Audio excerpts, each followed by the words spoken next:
Siddheshwari boys স্কুলে যে ঘটনাটা কেন্দ্র করে যে সোশ্যাল মিডিয়া যে খবরগুলো এসেছে সেটা নিয়ে তিনি বলতে চাচ্ছিলেন যে ওখানে আমি গিয়েছি, ওটা বৈধ ছিল, কারণ আমি নির্বাচনের যে প্রার্থী জাপাসের প্রধান নির্বাচনী এজেন্ট, সেজন্য আমি প্রার্থী যেটা করতে পারি, যে জায়গায় যেতে পারি সেই এক্সেসগুলো আমারও আছে, সেজন্য আমি যেতেই পারি। এটা আমার যাওয়াটা সঠিক ছিল এবং আমি যে তাদেরকে চার্জ করছি সেটাও সঠিক ছিল। কিন্তু তারপরে তিনি যেটা বলেছেন যে আমি যাওয়ার পরে যে অবৈধ ভোটগুলোকে বৈধ করানো হয়েছে সেটা নিয়ে নাকি মামুনুল হক শেয়ার বলেছেন যে তার আসলেও বৈধ করা দরকার, সেটার পক্ষে উনি কথা বলেছেন। তো আমি আসলে সেই জিনিসটা ক্লিয়ার করার জন্য আজকে আপনাদেরকে দেখেছি।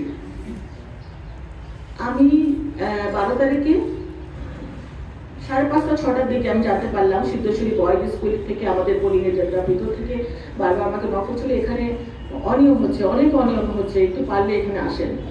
আমি তখন দৌড়ে চলে গেলাম, গিয়ে আমি দরজা নক করছি, বারবার নক করছি, অনেক আধা ঘন্টা পরে দরজাটা খুললো, ভিতরে যেতে দিবেই না। তারপরে গেলাম, ওখানে প্রিজাইডিং অফিসার ছিল শামসুল ইসলাম, ইসলামী ব্যাংকের, এবং প্রায় 5-6 জন বিদেশি পর্যবেক্ষক ছিলেন ওই রুমটার মধ্যে।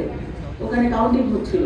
তখন আমাদের যে ধানের শীষের এজেন্ট তারা বলছিল যে এখানে 25 থেকে 27টা ভোটকে তারা বাতিল করে দিয়েছে, যে ভোটটা ওই যে সাদা জায়গাটা সিলমেন্টের জন্য সেগুলোকে বাতিল করে দিয়েছে। কিন্তু আমরা শুনতে, আমি রওনা হওয়ার আগে জানতে পেরেছিলাম যে নির্বাচন কমিশন থেকে ওই ভোটগুলোকে বৈধ করার জন্য রিকোয়েস্ট করা হয়েছে। তখন আমি প্রিজাইডিং অফিসার শামসুল ইসলামকে বললাম যে এই ভোটগুলো তো নির্বাচন কমিশন থেকে বৈধ করার জন্য বলা হয়েছে। উনি বললেন যে আমরা এরকম কোনো নির্দেশনা পাইনি। তখন রিটার্নিং কর্মকর্তা এসব আমার মোবাইলে ফোন দিলেন।